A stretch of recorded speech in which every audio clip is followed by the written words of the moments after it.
Muy bien. Bueno, es un placer estar aquí y un honor.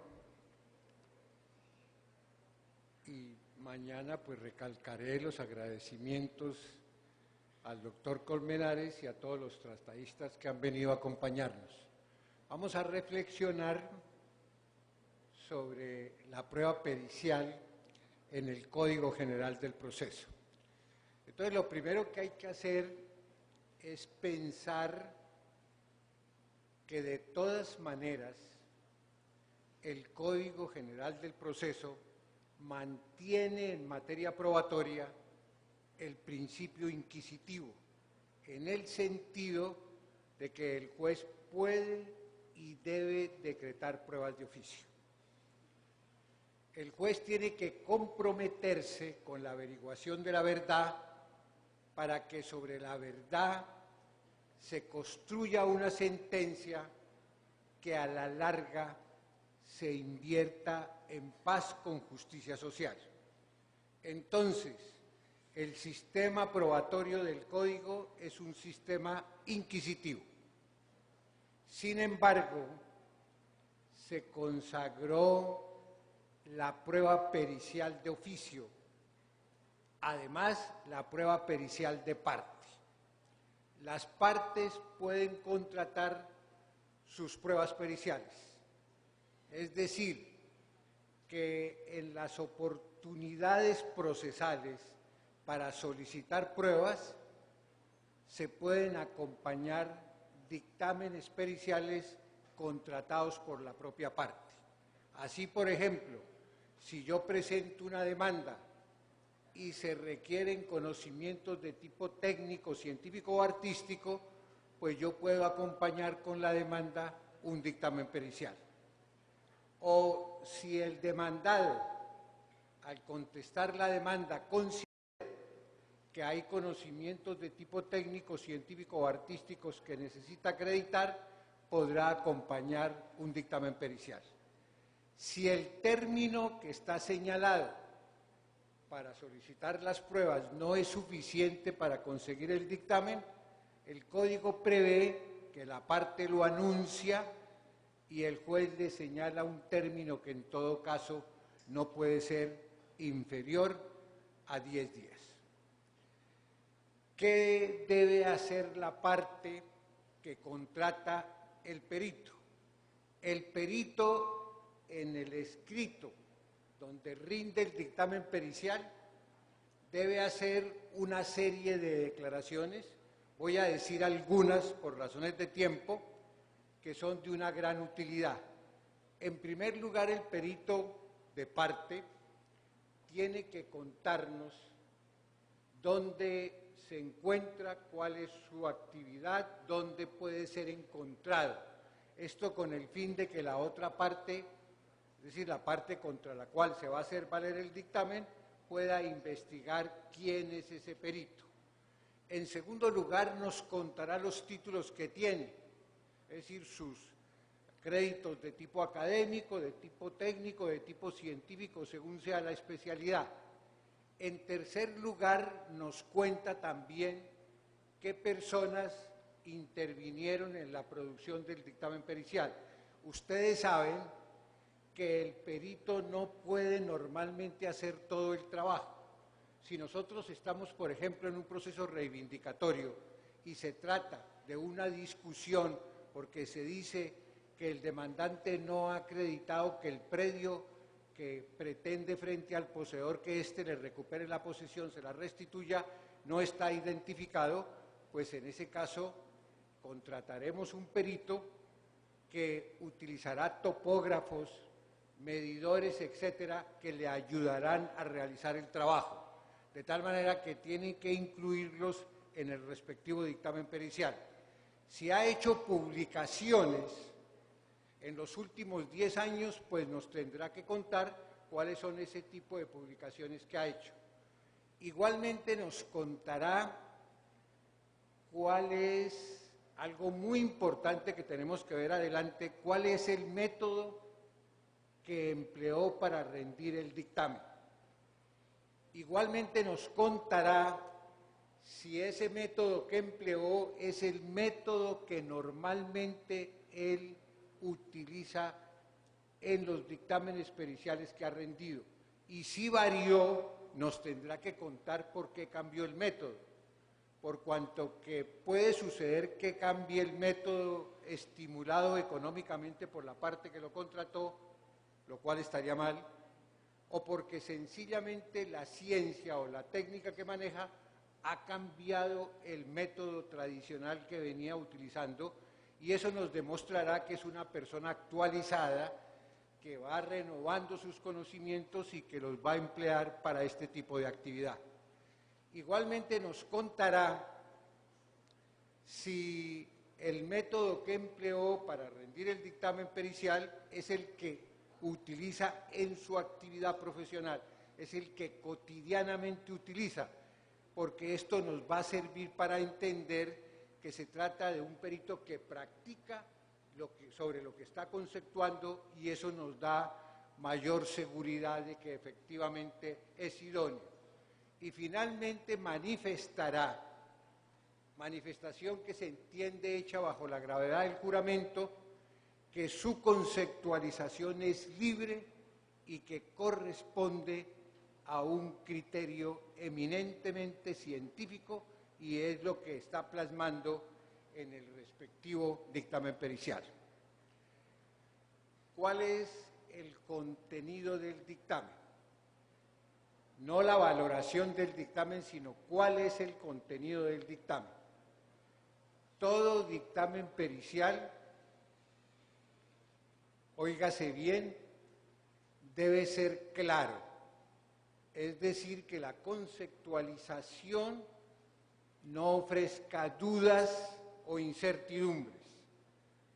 El dictamen pericial debe ser exhaustivo, es decir, que el perito agote todo lo preguntado para el cabal entendimiento de su conceptualización.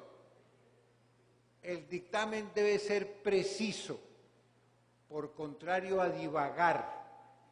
Si nosotros le pedimos, por ejemplo, a un perito que nos dictamine sobre si unas grafías provienen de la mano de una determinada persona, y que él hace comparaciones entre las grafías dubitadas y las indubitadas, nos tiene que decir precisamente en qué consiste la diferencia entre la escritura indubitada y la dubitada, no hacer especulaciones abstractas o divagaciones. Eso es lo que significa que su conceptualización sea precisa. E igualmente la conceptualización tiene que ser minuciosa para que no haya posibilidad de resquicios y divagaciones, sino precisa, exacta. Esos son los requisitos que debe reunir el dictamen pericial. Además, en él se deben explicar las investigaciones que se hicieron,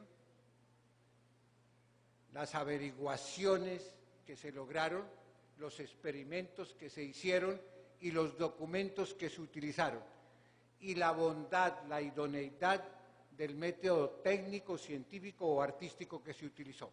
Eso es lo que nosotros podemos llamar un dictamen pericial. Ahora, ¿cuándo lo utilizamos? Cuando en el proceso se requieran conocimientos de tipo técnico, científico o artístico que se supone que el juez no posee. ¿Cómo se ejerce la contradicción del dictamen pericial de parte? Yo, por ejemplo, aporto un dictamen pericial con la demanda. El demandado puede, con la contestación de la demanda, presentar otro dictamen, o puede solicitar que se cite al perito para interrogarlo en la audiencia, o puede solicitar las dos cosas al tiempo. Entonces, observen cómo se ejerce el derecho de contradicción con respecto a la prueba pericial en el Código General del Proceso. Se presenta el dictamen, y la otra parte tiene la opción que se cite al perito para interrogarlo, que se cite al perito y además acompañar un dictamen pericial, sin perjuicio, claro está, de que el juez siempre puede citar al perito para interrogarlo, aunque no haya habido petición de parte. Entonces, así se puede ejercer la contradicción al dictamen pericial. ¿Cómo se surte el interrogatorio? En la prueba pericial se permite que la persona que no presentó el dictamen, es decir, la persona, la parte contra la cual se presentó el dictamen, solicite que citen al perito para interrogarlo. Y lo puede interrogar una vez que lo citan a la audiencia y puede hacerle, y esa es la gracia, puede hacerle preguntas insinuantes al perito. La parte que no citó al perito, la contraparte del que lo citó, del que lo aportó, puede hacerle preguntas insinuantes. Observen que mientras en la prueba testimonial, allá los chirriquiticos a ver si guardan silencio, mientras con la prueba testimonial no se pueden hacer preguntas insinuantes, por cuanto que prácticamente cuando se hacen preguntas insinuantes en la prueba testimonial, el que está contestando el interrogatorio no es el testigo que sirve simplemente de diafragma, sino es el propio que interroga. En cambio, en la prueba pericial, como se trata de conocimientos de tipo técnico, científico o artístico, se le pueden hacer preguntas insinuantes, por cuanto que si el perito maneja bien su ciencia, no se va a equivocar. Y si se equivoca, eso significa que la ciencia que maneja no la sabe bien, o que la ciencia que maneja no arroja resultados de certeza. De tal manera que la gracia de la prueba pericial de parte es que la otra parte pueda hacer preguntas insinuantes, que digamos es la prueba de que efectivamente el perito sabe o no sabe la materia sobre la cual dice que es experto y sobre la cual está conceptuando. De tal manera que así se hace el interrogatorio, y lo repito, la parte que presenta su dictamen lo hace por escrito, la otra parte puede solicitar que citen al perito para interrogarlo o presentar otro dictamen o utilizar las dos cosas, sin perjuicio de que el juez pueda hacer preguntas, y ya he dicho que se pueden incluir preguntas insinuantes, que digamos es la prueba de fuego, que nos permite saber si el perito sabe o no sabe la materia sobre la cual está afirmando que tiene una formación científica idónea para conceptuar. El código dice algo que para un extranjero puede ser exótico. Dice, bajo ningún aspecto habrá un trámite especial para tramitar el error del dictamen pericial. Y explico esto. En el código actual, en el decreto 1400 del año 70, una vez que artículo 234, una vez que se rinde el dictamen pericial, la parte que no está de acuerdo con él puede objetarlo por error grave. Y tramitamos una objeción por error grave al dictamen pericial que insume mucho tiempo y que además normalmente se utiliza otro dictamen pericial que se rinde por escrito. Nosotros no sabemos si el perito hizo el dictamen, si el perito sabe o no. Ustedes saben que hay gente que tiene miles de títulos y no sabe nada, de tal manera que nos quedamos sin saberlo porque eso se tramita por escrito. Pues bien, algunos abogados han entendido que con el Código General del Proceso, pues se prohibió la objeción al dictamen por error grave. Eso es una mala interpretación. sí se puede objetar por error grave, solo que no tiene un trámite especial, sino que en la audiencia donde vamos a practicar la prueba, la parte que cree que el dictamen contiene un error puede presentar un dictamen para demostrar el error y en la audiencia va interrogando al perito de tal manera que con sus preguntas y su argumentación va dándole cuerpo al error que cometió el perito. Surgirá del ambiente y de la atmósfera de la audiencia manejada bajo el rigor de la racionalidad. El proceso probatorio es un proceso de conocimiento que el juez debe pilotar por los cauces de la racionalidad. Ustedes saben que el éxito de la costura, de la alta costura, es que no se noten las puntadas, porque si no el vestido se ve feo. En cambio, en el trabajo racional, en el trabajo que hace el juez y las partes en la audiencia, tiene que notarse las costuras, tienen que notarse las uniones para que las partes puedan ejercitar el derecho de contradicción. Luego la parte va construyendo el error en la audiencia con las preguntas que le haga el perito, asesorado por el perito que él aportó, y surgirá de bulto, casi que afecte el iris si se sabe manejar. Luego creemos que es mucho mejor el sistema del Código General del Proceso que ese trámite por escrito que nos insumía 2 años, cuando esto se puede resolver en 1 o 2 horas, siempre y cuando que el juez tenga un manejo adecuado para que surja el error o por el contrario, se llegue a la conclusión de que el dictamen pericial no contiene un error y que más bien corresponde a la realidad, de tal manera que eso es muy importante. El deber de colaboración de las partes. Ustedes ven que con este sistema pues se necesita una gran colaboración de las partes, porque si yo soy la parte que contrata un perito, la otra parte tiene que permitir el acceso a los lugares, por ejemplo, para que se pueda rendir el dictamen y viceversa. Entonces, el Código ha establecido una serie de reglas con el fin de permitir que se pueda practicar la prueba pericial. Entonces, si una parte no colabora para que se practique el dictamen pericial, esa conducta se aprecia como indicio y que en determinados casos puede ser grave.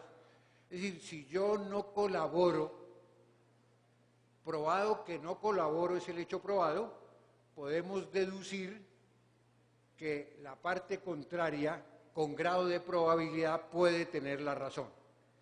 Y si definitivamente impedimos la práctica de la prueba pericial, entendemos por confesados los hechos que sean susceptibles de confesión y que la parte pretendía demostrar con la prueba pericial.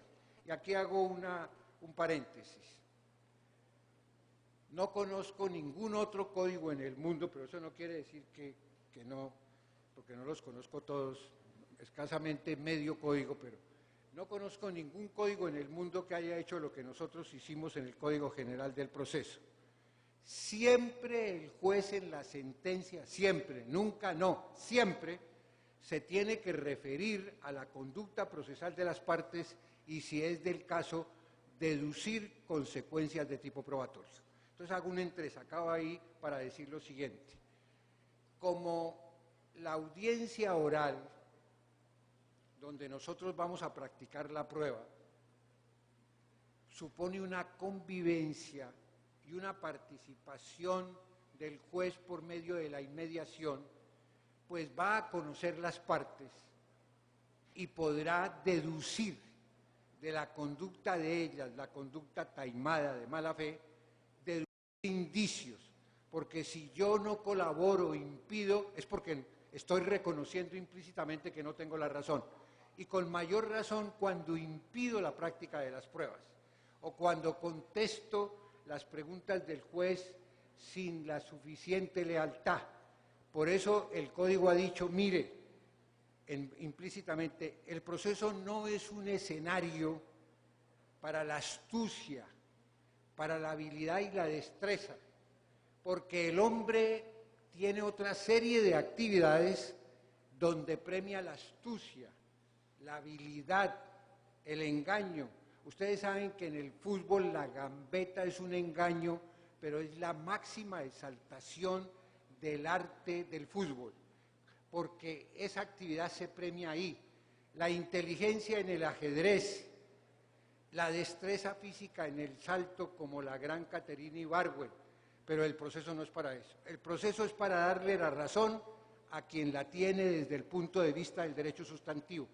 Por eso nosotros tenemos que reprimir con consecuencias de tipo probatorio cuando se presentan estas conductas desleales y de mala fe que impiden el averiguamiento de la verdad. Y regreso a la prueba indicial, a la prueba pericial. Entonces estaba diciendo que si no se colabora para la práctica de la prueba pericial, el juez debe deducir indicios de ese comportamiento y llegará al extremo de considerar que el hecho que se pretendía demostrar a través de la prueba pericial y que es susceptible de confesión se tenga por confesado. Debe existir constancia, debe existir prueba en el proceso de esa conducta excitativa, oclusiva u ostativa de la parte para que el juez pueda construir el respectivo indicio partiendo de la prueba de ese tipo de conductas. De tal manera que así se debe esbozar el deber que tienen las partes de colaborar con respecto a la prueba pericial. Prueba pericial de entidades oficiales. El juez puede ordenar que ciertas entidades oficiales practiquen dictámenes periciales. Nosotros los colombianos tenemos entidades oficiales de altísimo nivel científico. Como consecuencia, con el fin de administrar una buena justicia, podemos utilizarlas.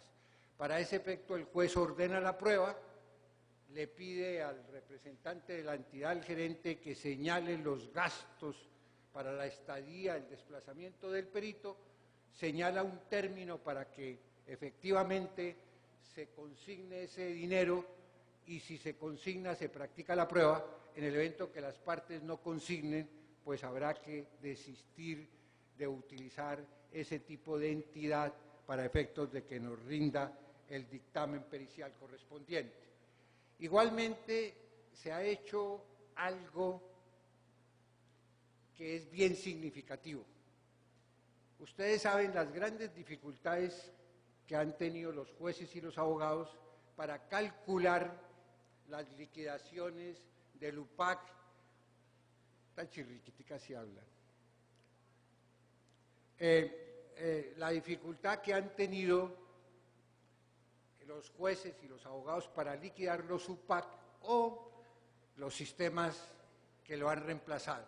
Entonces se ha confesado prácticamente en la regulación de la prueba pericial, se ha confesado, mire, quien está en condiciones de realizar esas liquidaciones con idoneidad es la superintendencia financiera.